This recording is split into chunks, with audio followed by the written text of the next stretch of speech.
Hello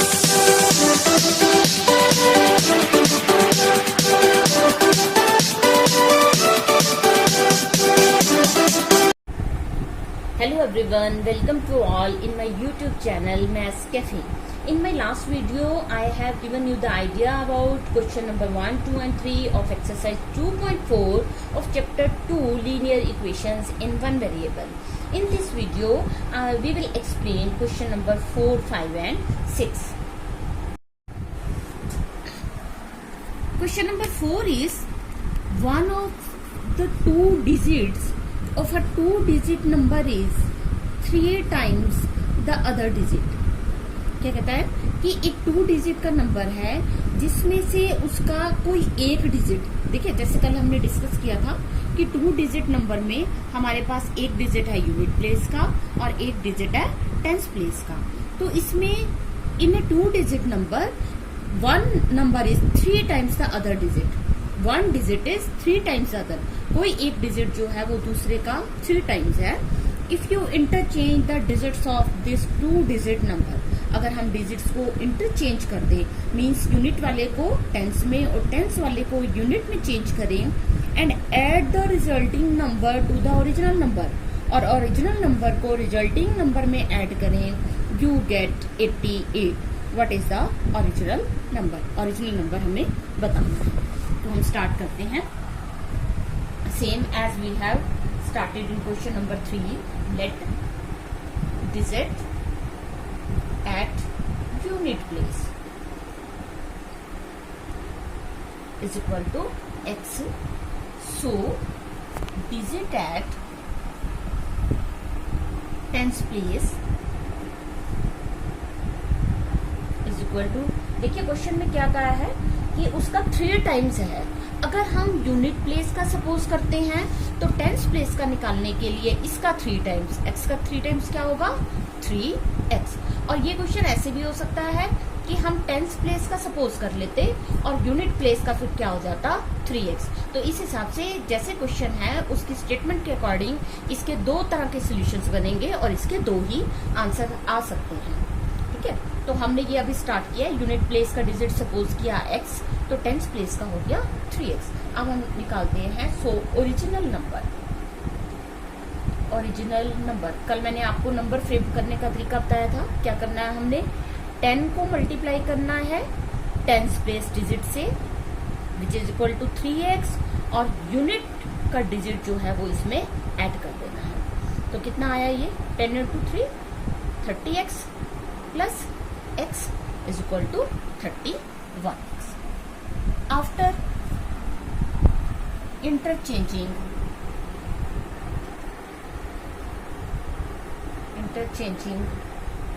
the digits, new number becomes, new number कहें या resulting number भी कह सकते हैं. इट इज इक्वल टू, अगर हमने डिजिट्स को इंटरचेंज किया तो ये हमारा बन गया यूनिट प्लेस और ये बन गया टेंस प्लेस. तो हमारा रिजल्टिंग नंबर क्या बनेगा? 10 multiply x plus 3x which is equal to 10x plus 3x is equal to 13x. Now according to question क्या कहा है हमें क्वेश्चन में कि original number plus resulting number is equal to, क्या रिजल्ट है? You will get 88. Original number क्या आया हमारा? 31x प्लस रिजल्टिंग नंबर क्या निकाला हमने? 13x equal to 88. 31 plus 13 is 44x is equal to 88. So x is equal to 88 divide by 44. So x is equal to 2. Now at last we have to find original number. So original number is equal to 31x, which is equal to 31 into, what is the value of x here? 2.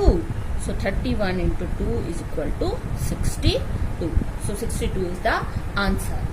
अब देखिए हमने क्या किया इस question में, unit place का suppose किया और टेंस प्लेस का 3 टाइम्स निकाला। साथ में अभी मैं इसी क्वेश्चन को देखिए दूसरे ढंग से करती हूँ। क्या करती हूँ मैं, let digit at tens place,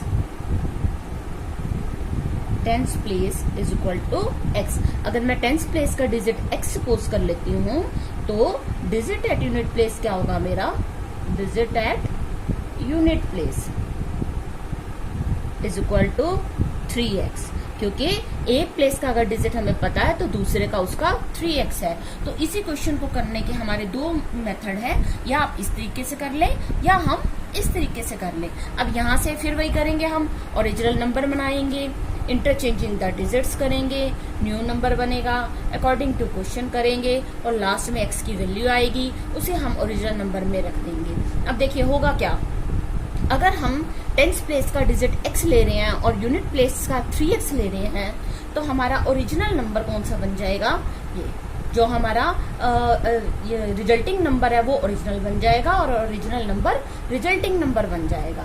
फिर अकॉर्डिंग टू क्वेश्चन में जब हम दोनों को ऐड करेंगे तो x की वैल्यू फिर हमारे पास लास्ट में क्या आएगी 2, और इससे फिर हम ओरिजिनल नंबर निकालेंगे विच इज इक्वल टू, क्या आएगा ओरिजिनल नंबर हमारा 13x। आप करके देख लीजिए, 13 into 2 which is equal to 26।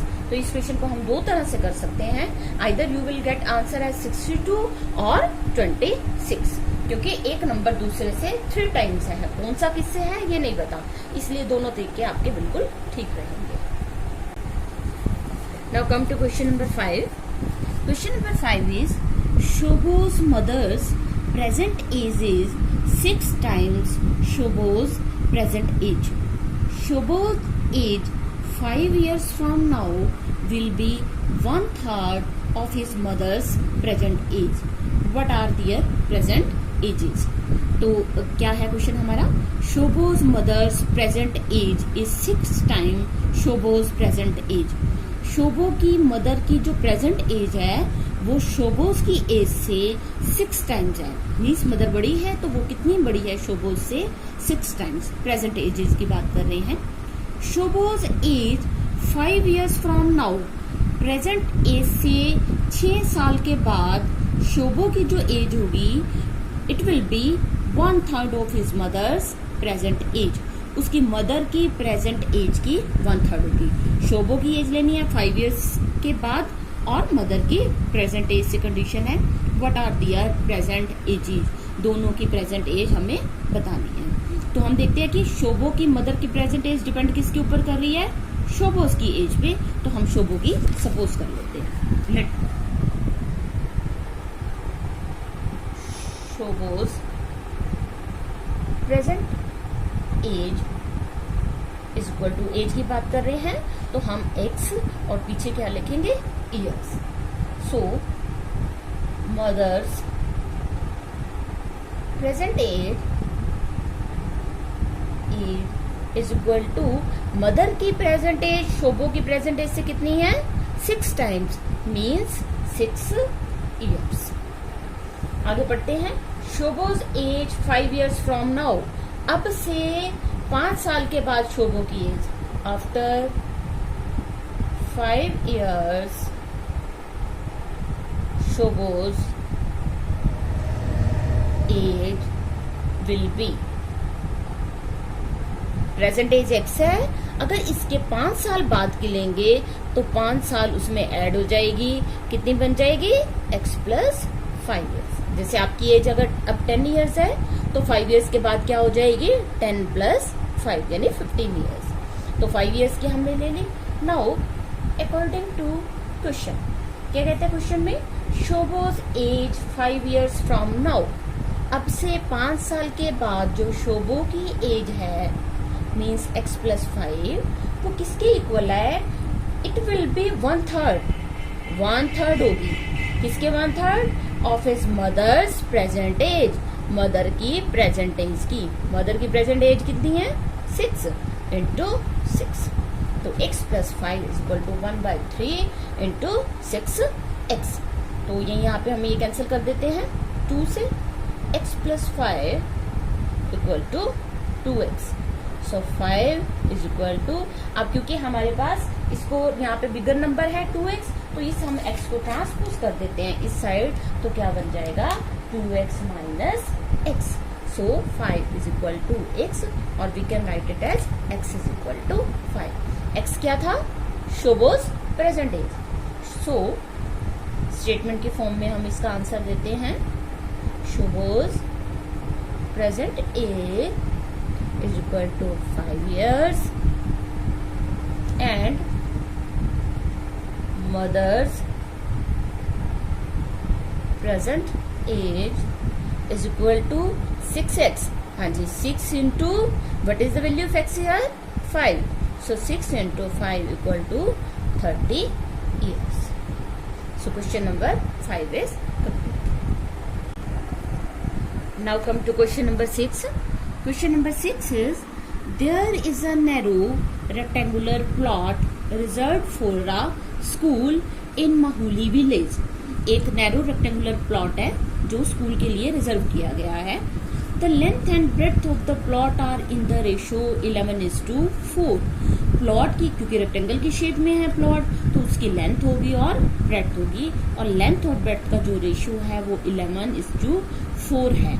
मैंने आपको पीछे क्वेश्चन में बताया कि जब भी हमारे पास रेशियो की फॉर्म में होता है स्टेटमेंट में, तो हम कैसे उसे कंसीडर करते हैं 11x एंड 4x. आगे चलते हैं. At the rate ₹100 per meter it will cost the village panchayat at ₹75,000 to fence the plot. इस प्लॉट को अगर हमने फेंसिंग करानी है तो फेंसिंग की कॉस्ट है हमारी ₹100 पर मीटर. 1 मीटर पे कॉस्ट लगती है 100 रुपीज, तो टोटल कॉस्ट हमारी है 75,000. Means we have to pay 75,000 rupees. What are the dimensions of the plot? Plot की डायमेंशंस बतानी है. Dimensions means length and breadth. तो हम इसके लिए एक फिगर बना लेते हैं पहले. Suppose this is rectangular plot ABCD. अब देखिए, क्योंकि फेंसिंग की बात की गई है तो फेंसिंग हम कहाँ करेंगे? यहाँ पर. इसके इंटीरियर पार्ट में तो कुछ भी नहीं होगा. तो जहां हमारी फेंसिंग होनी है इसे हम क्या कहते हैं? What is it? इसकी पूरी बाउंड्री. और बाउंड्री जो है वो क्या होती है? रेक्टेंगुलर प्लॉट की बाउंड्री क्या है? It is perimeter. तो first of all we shall find out perimeter. So we start with let length of rectangular plot equal to, हाँ जी रेशो था तो रेशो में हम कैसे लेते हैं 11x meter and breadth of rectangular plot equal to 4x meter. ये तो है जी 11x meter and it is 4x meter. Now perimeter. Perimeter of rectangular plot.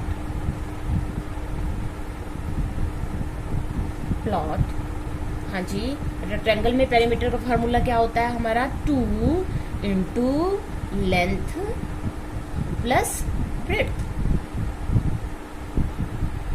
क्योंकि perimeter means sum of all the sides, और इसमें कितनी lengths हैं? 2 lengths हैं और 2 ब्रेड्थ्स हैं. तो 2 लेंथ्स और 2 breadths which is equal to 2. What is the value of length here? 11x plus value of breadth is 4x and metre. It is equal to 2. 11 plus 4 is 15x metre. It is equal to 30x metre. ठीक है.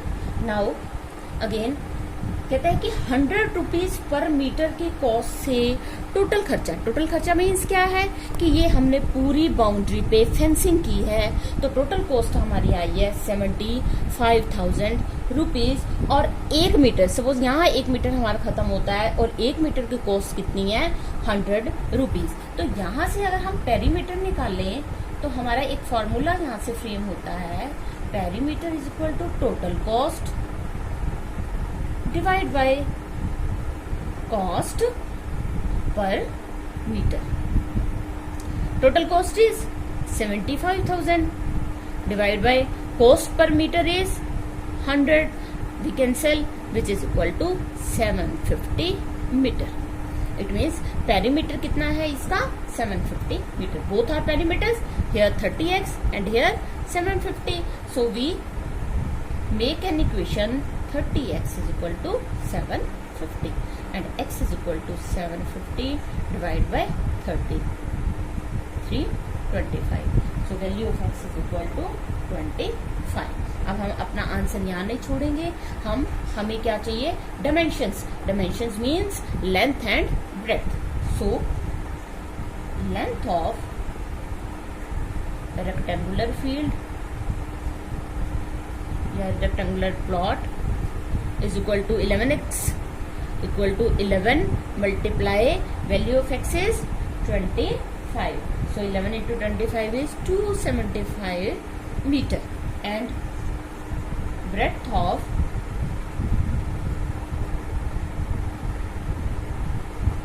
rectangular plot is equal to 4x is equal to 4 multiply 25 is equal to 100 meter.